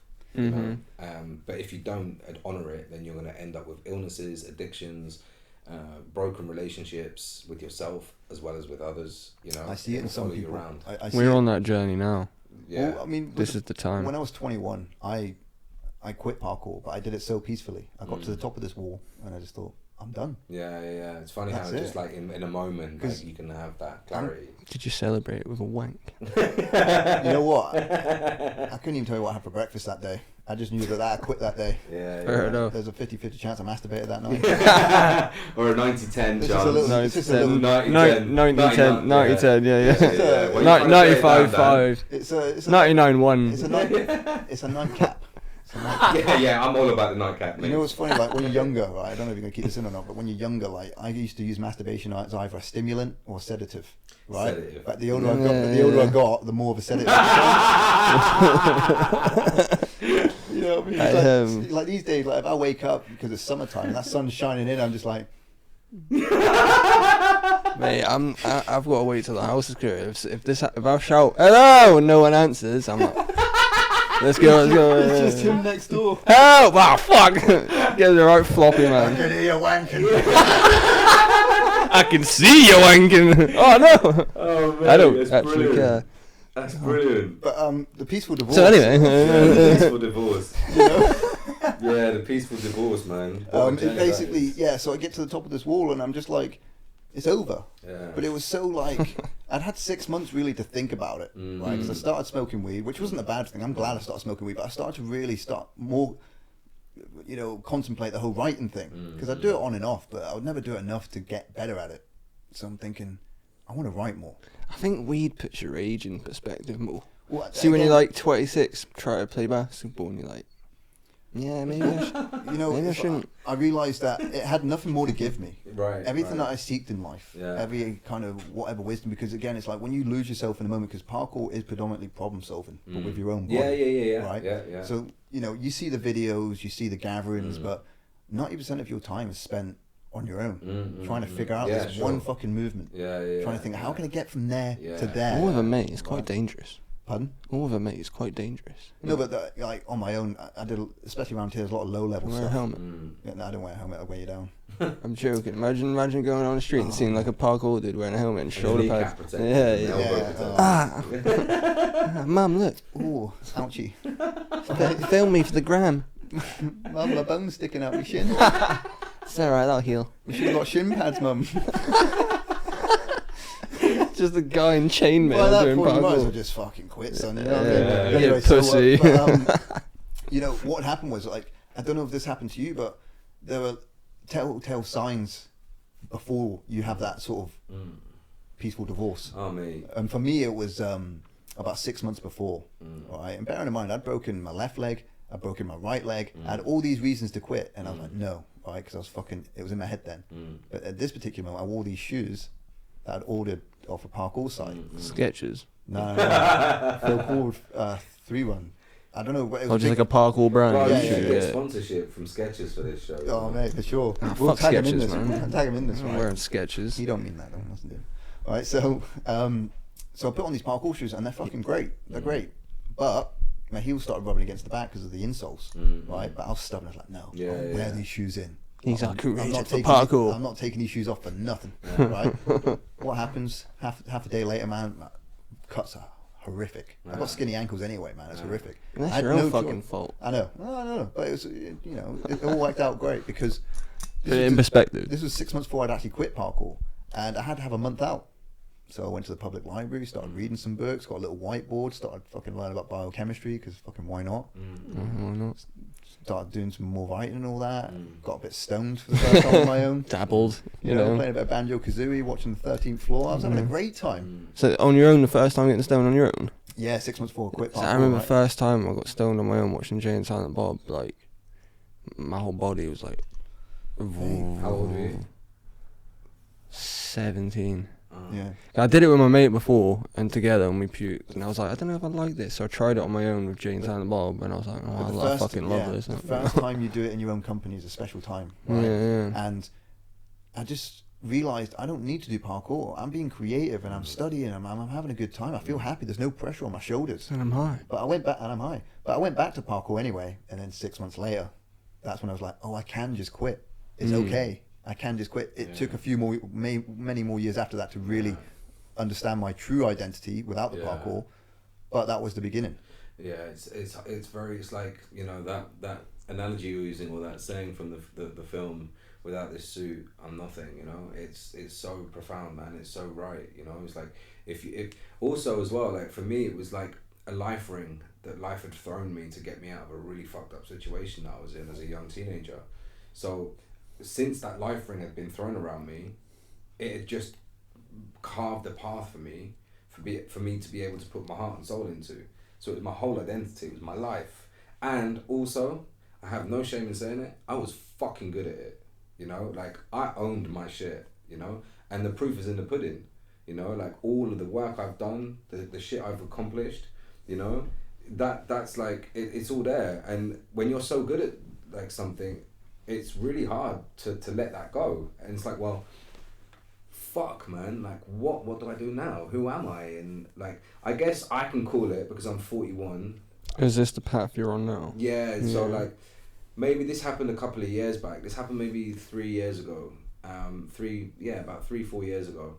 And fuck, man, I was just like, wow, like, I've had such success and a sense of meaning from this, but I don't want to do it no more. It's not in me no more. You know, so what do I do? Who am I? Yeah. Like, where do I go? When you take it all away and you strip it down to this So absolute... you have to strip it down. And I use this analogy, right? Because a lot of people want change, but they're not prepared to go through the work that's needed. So I was recently saying to someone, you know, like, if you're fully dressed and you don't like what you're wearing, well, you have to take all your clothes off before you put new clothes on. You can't put new clothes on top of old clothes. Yeah, so you have to see yourself naked. You have to stand there naked.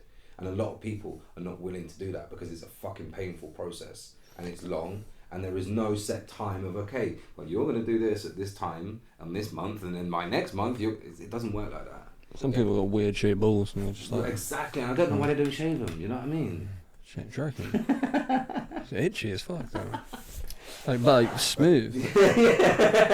Or like a bit of stubble. Let him finish his analogy. Sorry, so I'm just saying, like, you know, in order for you to like find redirection or a sense of purpose again, you really do have to let go of that suit that you were in. And what better fucking place to do it than a place like Portland, man. Yeah. Like, it has been a lifesaver for me. You know, I bought my first house. I've done a lot of work on that house. It's my first ever home that I've ever had in my life. You know, that's mine. It's on Airbnb, by the way, so we're going to put a link in the please. video. Yeah, plug it. Yeah. It's doing really well at the moment. Obviously, we're in summer, so... and what's really nice is that part of me letting that side of me go was that I've always been a traveller. I've always travelled. I love meeting new people. I'm a people's person. I love meeting people from different cultures, different parts of the world. And that was really hard to let go of as well, you know?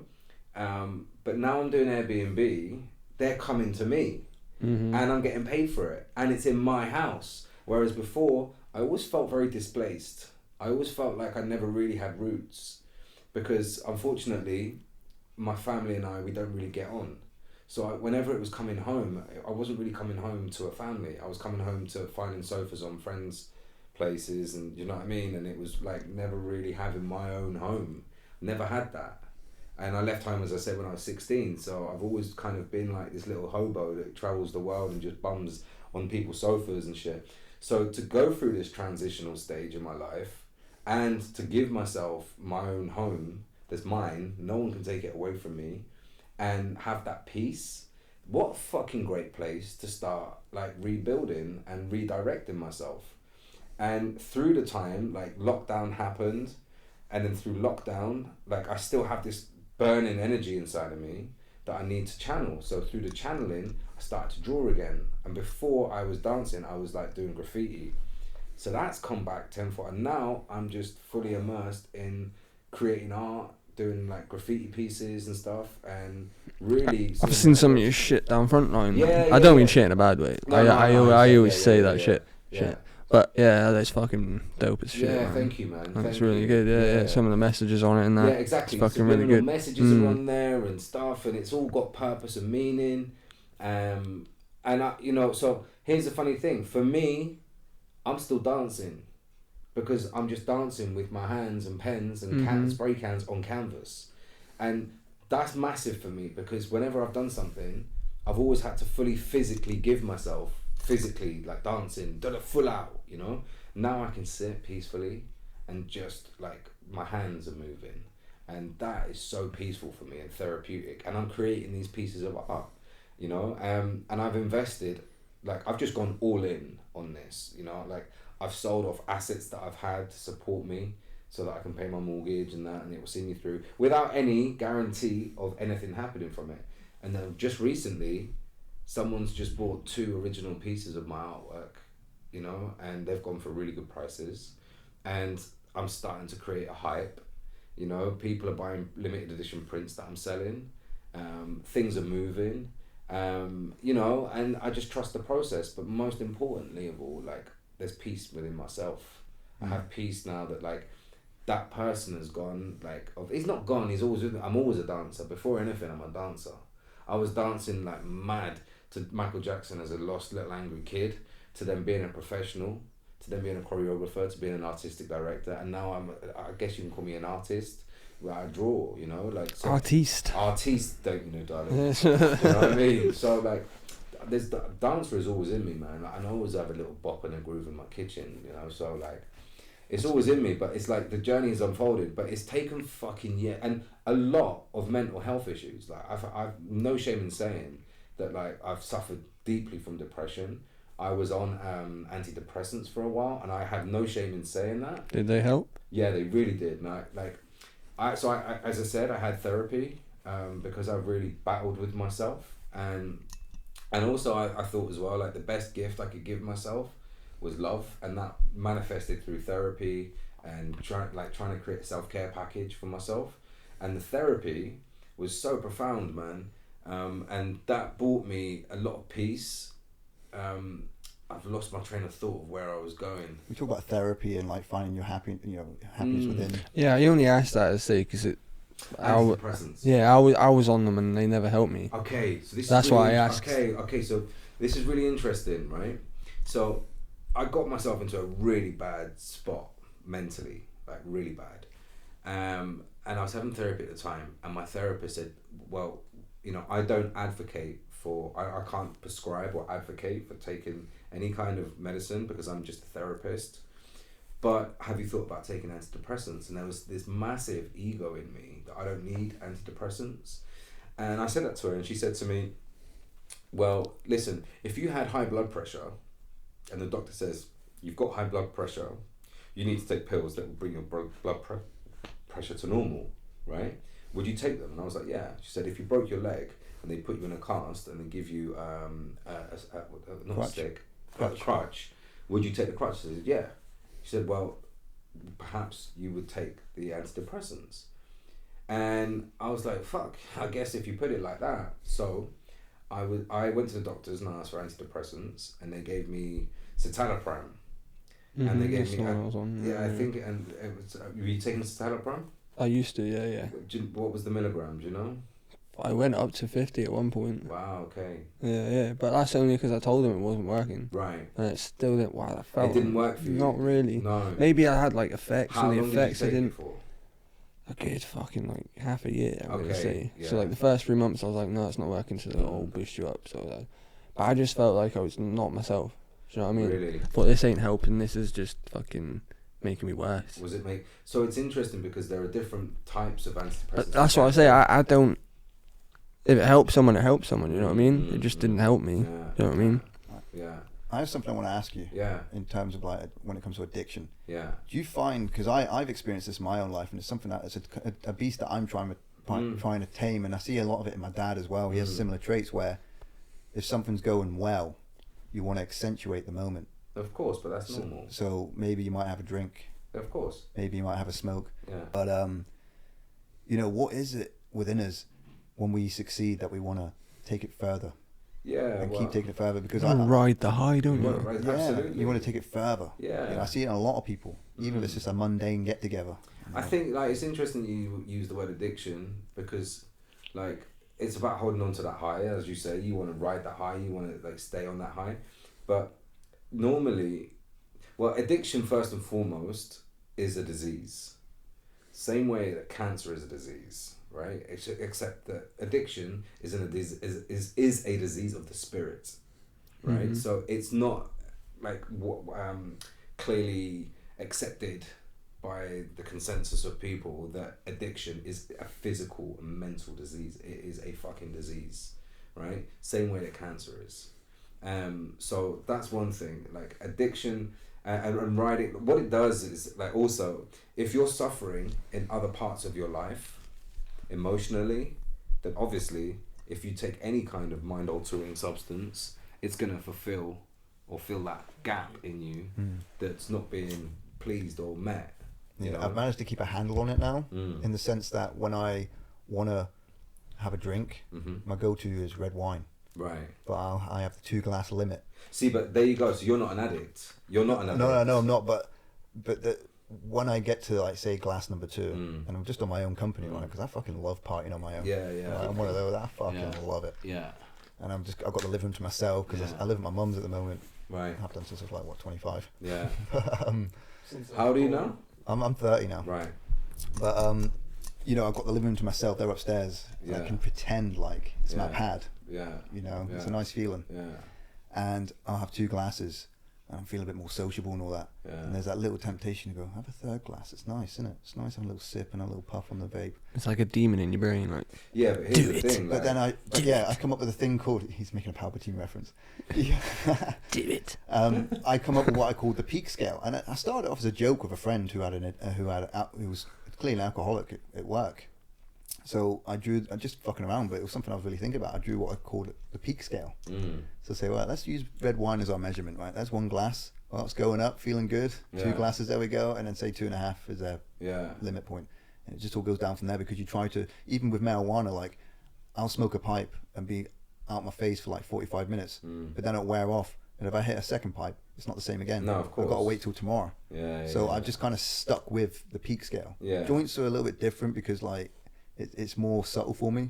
So you just kind of smoke it a little bit. But like what you've said though, like, is really defines you and your personality. That, like, so you will have 2 glasses of wine and then that's that. You know, it also depends, like, from my experience, because, like, I know that I have addictive traits. Like, I have a personality that will lend itself to addiction. So depending on the environment that I'm in, so I'm not someone that will party by myself. Like, I won't drink at home by myself, even if it's just a chilled evening. I won't really sit and have a beer. That's good discipline. See, that's the one I struggle with, the downtime. Right. So the downtime I'm okay with, because I've learned how to channel my energy. So I'll go and create, and I'll go and, like, draw, paint a canvas or something like that, you know, or I'll put my mind into a creative. The problem for me is when I'm out at a party or having a party, you know what I mean? Or, like, I'm in an environment where there's a vibe. That's when, like, stay the fuck away from And what do you think it is within you that awakens? What is it? Is it the Oh, fuel? man. Is it the incinerator? Yeah, and it's just like, it's this pressure that I put on myself, because I'm always, like, looking out for myself. Always. And I have been since the day I was out, like, playing the flute outside of Sainsbury's, and stealing food. Is that I've always had to provide for myself. Right? No one has ever really given me assurance that, like, I'm going to be okay. No one has ever done that. So what that looks like is that when I have a drink, that goes away. That's like, dude, fucking, because I'm a perfectionist too, and I work really hard. And I'm proud of that. It's not something that, you know, I'm ashamed of. But what it does do is it brings this immense amount of pressure and stress into my life.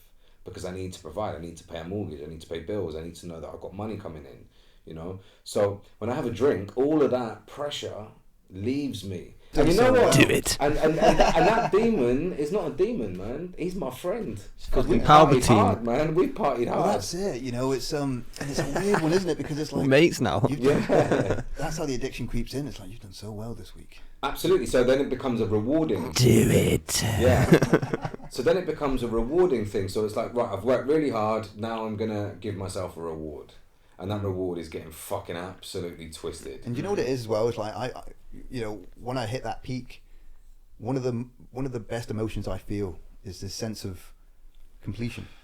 It's like I'm just kind of like you said, the burden goes off your shoulders a little bit, and it's like I'm just here. The problem here, but it's a false escapism, isn't it? Yeah, but the problem here is also, like, depending on what you're using to escape, like, the invoice will come. So the come downs and, like, the fucking carnage that I've caused the night before, because, like, I go in hard. So like I'm a weapon when I'm out, not in a violent way at all, but like I'm a playboy, and I will just be a naughty little monkey, and I'll get up to all sorts of trouble. Do you know what I mean? And like I do shit that I would just never do when I'm sober, you know. But I quite like that side of me too, because it's like, fucking yes, the monkey's off my back, but the invoice comes, and that invoice gets bigger and bigger the more and more I would entertain it. So money, the shit that I got up to, more importantly, how it would leave me mentally and physically feeling. That's it, because you're stealing happiness from tomorrow. You're stealing happiness from tomorrow. What a wonderful way of putting it. That's a perfect way of putting it. So you're borrowing, you're borrowing and you're depleting. What's on a biochemical level. Yeah. Like, I was watching a documentary on BBC Three years ago talking about ecstasy. Right. And it was giving a little example on the graph of like what's happening. All that serotonin's being pumped Of out course it is. in one high dose. Yeah. You fucking love everything, and No. but it takes 2 weeks for it to No, of replenish course itself. it does. And the older you get, it takes more time for it to balance out. And also, I was somebody who was dealing a lot with depression from going on this journey, right? So I was on antidepressants, and I was also like partying like an animal, and then it would leave me the fucking next days like I wanted to kill myself. A bit like foreign fatigue. Yeah, exactly. Yeah, exactly. And I was just like, you know what? It's a very, very, very simple situation to fix. What we don't like is the formula, right? So if I'm not feeling right, how do I look after myself? Okay, well, we strip everything back to fucking basics, right? I eat, sleep, and then those are the basic fundamental things. It's from the Maslow's hierarchy of needs. Do you know that? I'm familiar with it. It's about a triangle, and there's different layers in the triangle. The base layer of the triangle, what we all need is sleep, shelter, food, and rest, right? That's the base layer, basic needs, humans' basic needs, right? And then on the second layer, it goes into relationships, and then dreams, and then making it happen. Xbox, Pornhub. Red Shoe. No, because sex addiction in itself. Absolutely. I'm going to just admit it now. I suffer with some form of sex addiction. Yeah. Not necessarily sex itself, right? But just what you do in your Banging own time. One out. Just what you do in your own time, because it seems like such a harmless addiction. Because it's like it's not really. Doing So if you're like sitting there watching a bit of TV and that, and you're like, oh fuck, I need a wank. You have to do it straight away. It comes and goes, but like it's a. Sorry, Mum. Sorry, Mum. I've got to do it. Yeah. Sorry, no, carry on. That was just a bit for a dramatic effect. It's cool. So yeah, like it seems so harmless because there's no real physical consequences. There's no the invoice is a bit more subtle. But it can have an effect on your relationship. Absolutely. It can have an effect on your sex life. And the problem is that I seem to always be a better person when I go back on that a little bit. When I just kind of like refrain from it. Right. I'm like, hang on a minute. I'm it's little tiny compromises, little bit of discipline goes a long way, right? Massive. I was realizing this the other day. I go through these cycles where I get a little bit low and I'm a bit like frustrated at the world because I'm not where I want to be career wise, right? And I just feel like I've got nothing left to give, right? But there's signs of it. If there's more of the jerking off going on, it's like that's one of the first key signs. It's like a COVID test. It's like I might be on my way to being depressed again. You know what I mean? And then you stop going to the gym. You wake up, you go to bed later. You wake up later. Fuck, I've got 4 hours to do whatever. And then I found little tiny compromises. Getting up half an hour earlier makes all the difference. Sometimes you just have to be fucking ruthless though. Cause I've said this on a podcast before. I used to, when I was like 18 to about 20, I used to wake up, smoke weed, drink coffee, fucking play Black Ops 1 with my mate. That's what I was doing. And one day I woke up, I was like, you know what? Snap. I fucking snapped it. And I bought it again 3 weeks later, but that's besides the point. I still fucking snapped it, yeah. Do you know what I mean? I've still done it. Thing, right? So if you're able to make a conscious decision to wake up in the morning, wake and bake, and play Xbox, right? Now, what you're doing is you're putting your energy into what you've decided that you're going to do that day. You'll get results, direct results from that. So you're going to get high. Oh yeah, I got to 15 prestige. I had the fucking... Right. You know what I mean? I achieved what I wanted to, in a sense. Really good. This is really interesting. So you got high, and then you achieved different levels, yeah? Now, if you woke up and decided to put your energy into something else, you will get the same results. So just quickly finishing up what I wanted to say, yeah, is that like you were choosing to put your energy into that, and you, as a direct result of that, you were advancing on the game. Now, if you were putting your energy into, I don't know, like doing something for yourself as progressing with something in your life where you want, like writing. See if I spent more that time writing. Then you would have progressed, then you would have written a book, for example, or whatever it is you're trying to write, and you would be finished. But that's why, regardless of what it is, where you put energy is where you put life.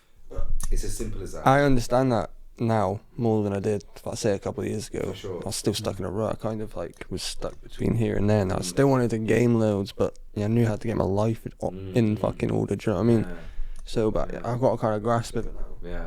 But if that door closes and it's like late at night and I'm fucking smoking a couple of doobies, man, I can get a lot. Do you know what I mean? Yeah. But anyway, so Benji, should we wrap this up, or we got a few more things to say? I don't want to end. It's just a. I listen a while. What's your favourite movie? Wow, favorite movie. I have two. I have the number. My favorite. Yeah, two is fine. Yeah. Top two that come to my mind off the bat. True Romance. Alright. Yeah, Have you seen it? Fucking great. Yeah. Is that the Quentin Tarantino script? Yeah. But Robert Rodriguez directs it. That's right. And That's right. Yeah. Love that film. Great Absolutely love it. And Apocalypto. My cat's meowing, but Apocalypto, what's that? Is that Let him in. Apocalypto. Should I let him in? Yeah. Fucking hell, he's gone mental. Mike's picking up the wind. Windy. Yeah, I see you little rice clock.